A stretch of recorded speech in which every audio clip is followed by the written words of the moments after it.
Alright, hello and welcome to another Shipyard video from the Virginia 5. This one has been a little while in the making because there was a lot of footage to go through. That's because it is time to replank the ship's hull. So, first step of course is to prepare the hull for the planking. You might wonder why someone is welding on a wooden ship, and that is because all of the old hull nails have to be removed. This nail was being particularly stubborn and the head got pulled off. So the welder's over here welding another ship spike on top of it so that the slide hammer can get used.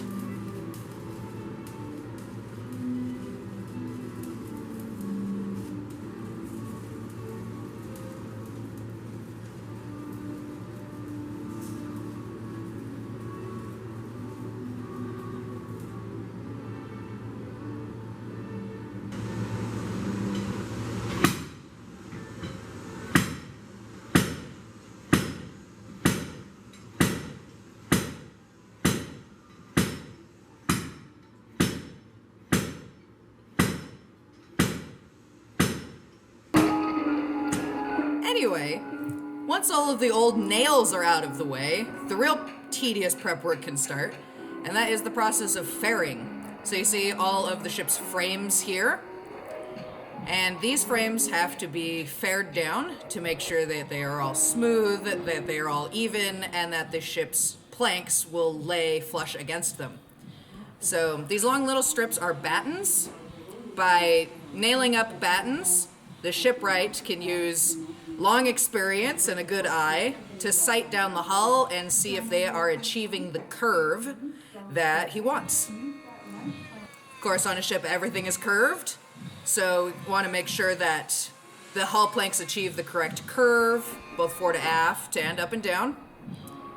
So a lot of time is spent with either a power plane or a hand plane, making sure everything is going to lie correctly against these frames when it's time to put up the hull planks. This is a process that can take days, sometimes weeks, because of course you want it to be perfect before you put a hull plank up there. When applying a hull plank, that is not the time to find that something is wrong with the frame underneath it.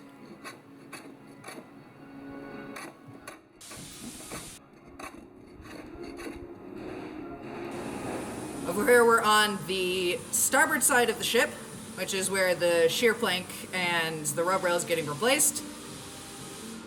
So over here, all of the old fastener holes are being filled with wood nails. So just the wood nails are driven in, they will be cut off flush with the frames, and then there won't be just holes in the frames, which is good. So the first plank to go on will be the shear plank up here at the top. So, not just measuring how long it's going to be, but also keeping track of where on the plank it will lie against each frame. That is because, this being a boat, everything is going to have a sort of unique bevel to make sure it lies against the frames correctly. So this is a tool for testing angles. So a little guide is going to be made that records the width of the plank at each frame, as well as the angle. So that's what's being made right here. One of these gets made for every plank.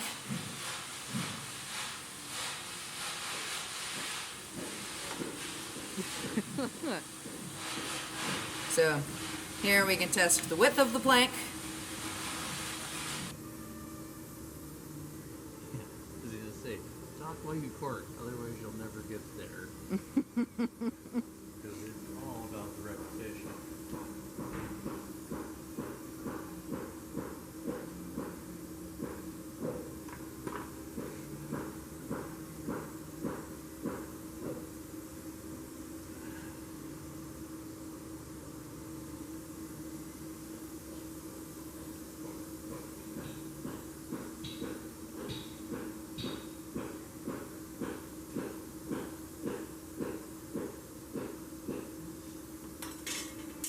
At the end of it all, we'll have a little guide that looks like this, and this records the width of the plank and the angle at each frame.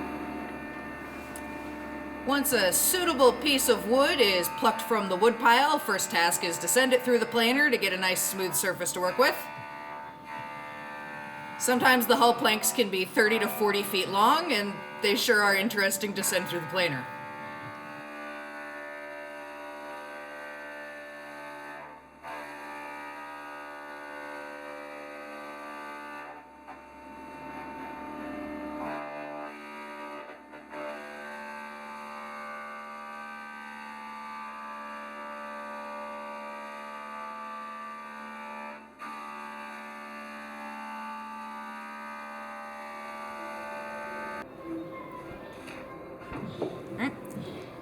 Because this won't be a straight cut, the width of this plank varies over its length.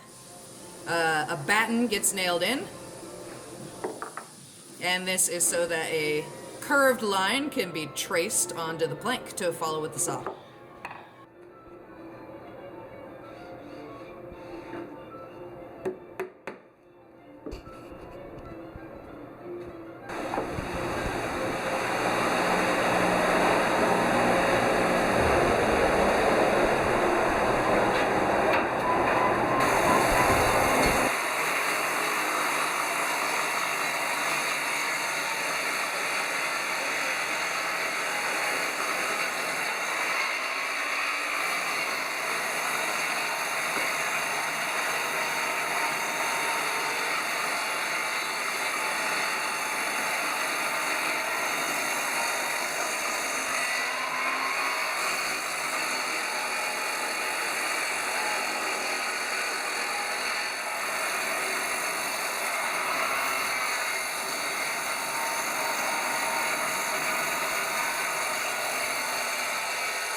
Now that guide comes in handy, these lines indicate which frame that particular part of the plank will lay against.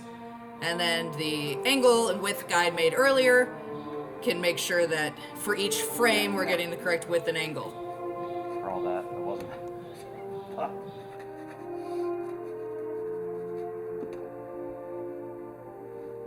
Okay, that's up, that's down. Once it's been cut to the correct width, it's time to smooth it out, make sure that it's at the correct angle. This is not a right angle cut, it is beveled.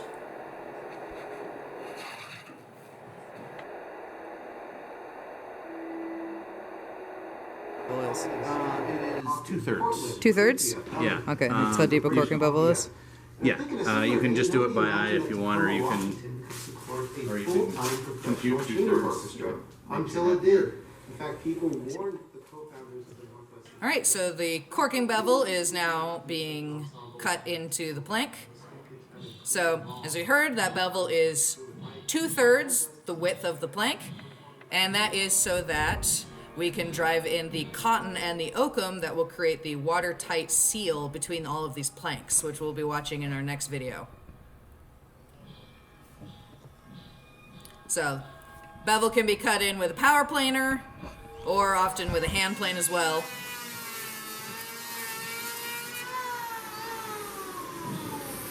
And once it's all done, it is time for the plank to go out to the ship and get put on.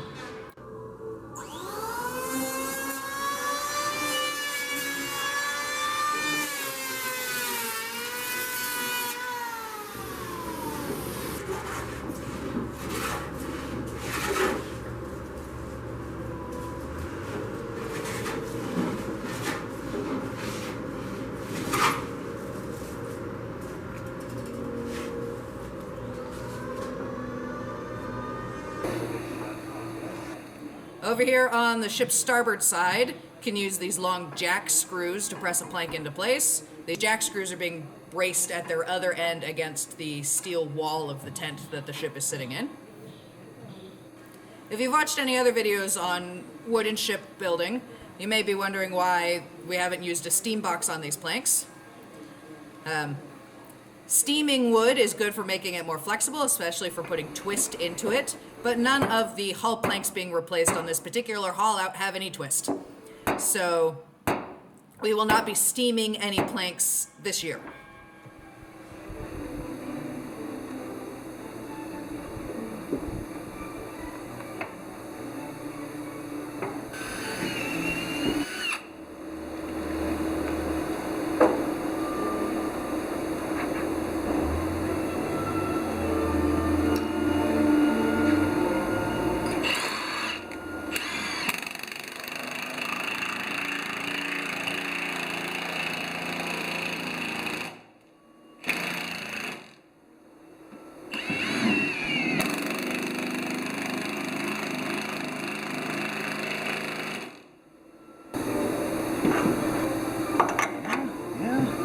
Take it, like it.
You can see that in the modern day we do use big leg screws to secure the ship instead of hull nails.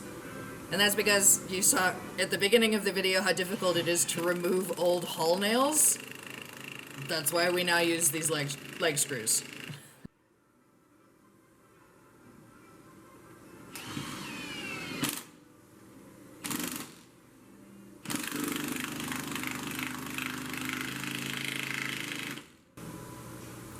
It's always nice to get a good tight fit on these planks.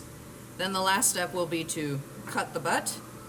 Hull planks are always deliberately left long, and that is because you can of course make a plank shorter but you can't make it any longer. So they're always deliberately cut anywhere from a few inches to over a foot too long, and that they will be cut to the correct length once in place.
With the shear plank on and all legged down, it's time to keep going with all of the other hull planks for the ship. Now, the process for making and applying these hull planks is pretty much the same. So this video is just going to be sort of a montage of the planking process. I'll put up some captions if there's anything that is different or unusual or unique. So enjoy the video.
comes from Seattle Opera, presenting Puccini's Tosca, May 3rd through 17th at McCaw Hall. Two lovers are thwarted by the evil Baron Scarpia's lecherous desires in this production featuring period sets and costumes. More information about Tosca at seattleopera.org. Community Center for the Performing Arts.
Is this due to like a flaw?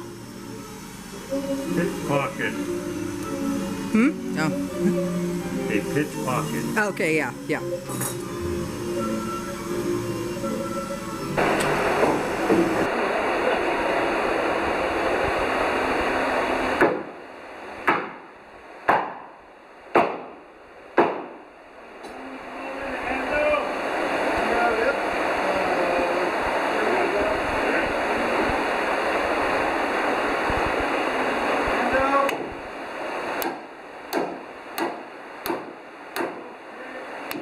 Was that?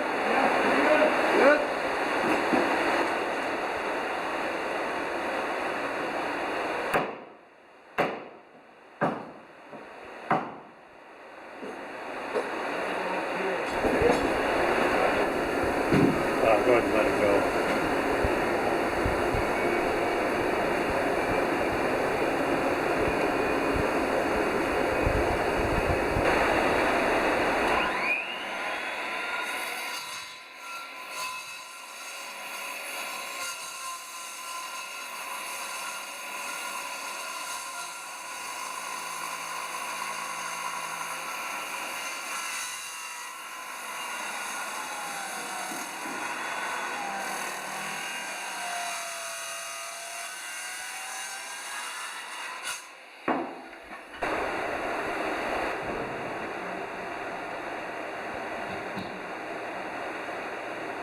Yeah, so better.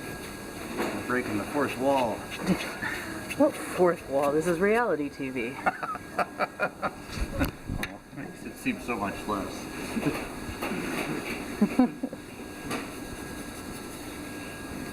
And then add. Okay, hold on.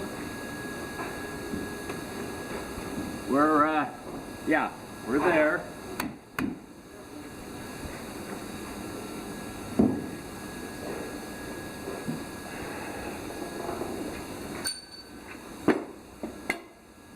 I want to knock this over.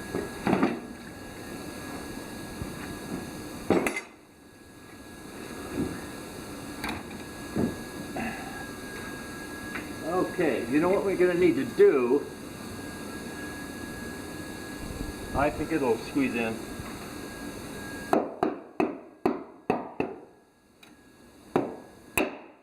Yeah.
Much closer to the position.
It's like having an automatic door opener.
out with the saw that actually works. Yeah. It does help.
And once the last plank is in, the Virginia 5's hull planking is complete. There are no more holes in the ship's hull, and that is a great thing to see. The new planking looks beautiful. So the next step is going to be the corking, which is going to be driving cotton and oakum into all of the seams between all of the planks to make a watertight seal. And that will be what the next video is all about. So be sure to tune in next time to see more about traditional wooden shipbuilding skills. Thank you for watching.